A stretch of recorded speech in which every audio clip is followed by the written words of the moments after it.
घमंडी दामाद की तेज बीबी। जब दामाद का घमंड उसकी बीबी की तेज बुद्धि के सामने धराशायी हो गया तो पूरा गांव हंस पड़ा। सुनिए ये दिलचस्प कहानी। गांव के पास बसे छोटे से कस्बे में रमेश नाम का एक युवक रहता था। रमेश देखने में सुंदर, पढ़ाई में ठीक ठाक और अपने आप में बहुत घमंडी था।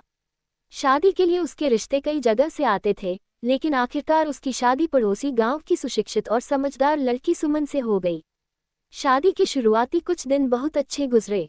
सुमन एक सरल, शांत और बुद्धिमान लड़की थी, लेकिन धीरे धीरे रमेश का असली स्वभाव सामने आने लगा। वह हमेशा अपनी तारीफ करता और सुमन की गलतियां निकालता। रमेश अक्सर कहता, तुम्हें घर के काम ठीक से नहीं आते, मैं तो शहर में रहकर पढ़ा लिखा हूँ, मुझे सब पता है।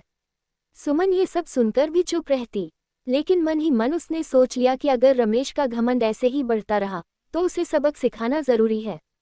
घमंडी दामाद का ससुराल आगमन। कुछ ही दिनों बाद रमेश का अपने ससुराल जाना हुआ। वहां पूरे घर में दामाद के आने का स्वागत हुआ। ससुराल वालों ने बड़े प्यार से उसे खाने पर बैठाया, लेकिन रमेश का घमंड यही भी नहीं रुका। खाना खाते समय उसने ताना मारते हुए कहा, आपकी बेटी तो ठीक से रोटी भी नहीं बेल पाती, मेरी माँ जैसी गोल गोल रोटी कोई नहीं बना सकता।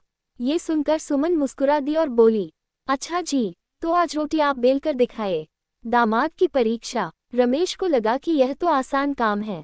उसने बेलन उठाया और रोटी बेलने लगा, लेकिन जैसे ही रोटी तवे पर पहुंची, उसका आकार देखकर सब हंसने लगे। कोई रोटी नक्शे जैसी थी तो कोई त्रिकोण।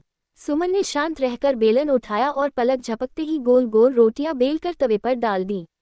सुमन ने हंसते हुए कहा, जिसे काम नहीं आता उसे दूसरों को नीचा नहीं दिखाना चाहिए। रमेश का घमंड यहीं टूट गया।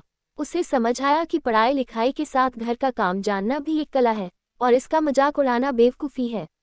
सुमन की समझदारी। रमेश को सबक सिखाने के बाद भी सुमन ने उसे नीचा नहीं दिखाया, बल्कि उसने प्यार से कहा, रमेश जी, घमंड इंसान की सबसे बड़ी दुश्मन है। जब तक हम एक दूसरे का सम्मान नहीं करेंगे, जीवन सुखी नहीं हो सकता। मैं आपकी पत्नी हूँ, साथी हूँ, प्रतियोगी नहीं। ये शब्द सुनकर रमेश का दिल पिघल गया। उसने तुरंत माफी मांगी और सुमन से कहा, मुझे माफ कर दो, अब मैं तुम्हारे साथ हर काम में हाथ बटाऊंगा। गांव में चर्चा। रमेश का ये बदलाव देखकर पूरे गांव में चर्चा होने लगी। लोग कहते, देखा, घमंड करने वाला दामाद अपनी ही बीबी से सबक सीखकर बदल गया। सच्चाई और हुनर के सामने घमंड टिक नहीं सकता। सुमन की तेज बुद्धि और शांत स्वभाव ने रमेश को न सिर्फ बदला, बल्कि पति पत्नी का रिश्ता और मजबूत कर दिया। कहानी की सीख। घमंड इंसान को कभी ऊंचा नहीं उठाता, बल्कि गिरा देता है। हुनर और समझदारी का मजाक उड़ाना गलत है। पति पत्नी का रिश्ता सम्मान, प्रेम और सहयोग पर चलता है। अगर आपको ये कहानी अच्छी लगी हो तो वीडियो को लाइक करें, चैनल को सब्सक्राइब करें और कमेंट में लिखें, मेरे विचार मेरी ताकत हैं। अगली कहानी में फिर मिलेंगे।